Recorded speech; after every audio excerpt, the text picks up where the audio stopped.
चोटी पर एक पुराना महल था, जिसे लोग चांदनी महल कहते थे। ये महल लंबे समय से वीरान पड़ा था और लोग कहते थे कि हर पूर्णिमा की रात महल में अजीबोगरीब रोशनी जगमगाती थी। कोई नहीं जानता था कि ये रोशनी कहाँ से आती है, लेकिन गांव के लोग मानते थे कि महल में कोई भूत या आत्मा रहती है।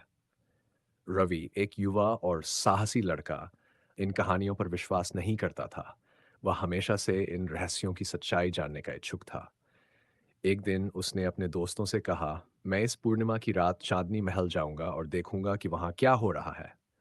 उसके दोस्तों ने उसे रोका, रवि, महल जाना खतरनाक हो सकता है, वहां कुछ अजीब और खतरनाक है। लेकिन रवि ने अपनी जिद नहीं छोड़ी।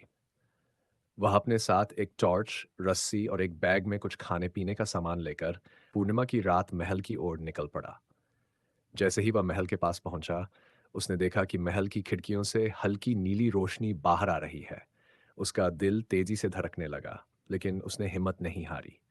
महल का दरवाजा भारी था, लेकिन रवि ने उसे धक्का देकर खोल दिया।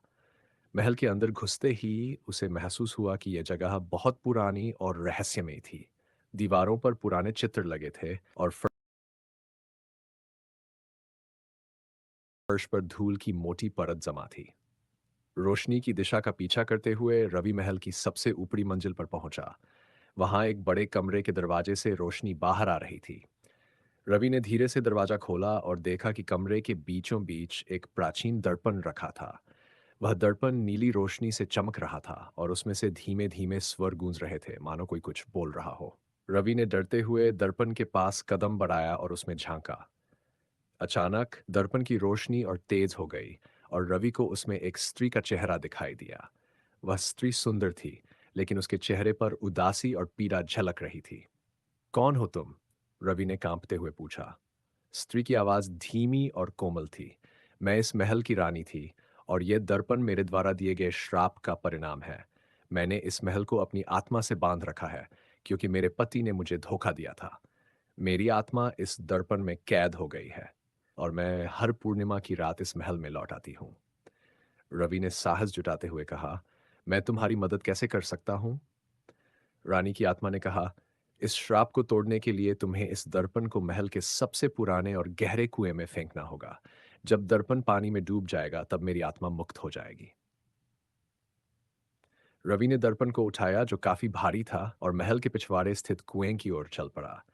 जैसे ही उसने दर्पण को कुएं में फेंका, दर्पण की नीली रोशनी तेज हो गई और फिर एक पल में सब कुछ शांत हो गया।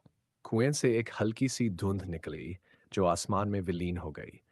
रवि ने महसूस किया कि महल अब पहले से बहुत शांत और सामान्य लग रहा था।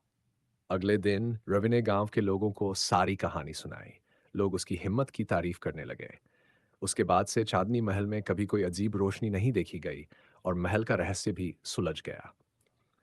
रवि की बहादुरी और जिज्ञासा ने न केवल एक रहस्य को सुलझाया, बल्कि एक भूली हुई आत्मा को भी मुक्त किया।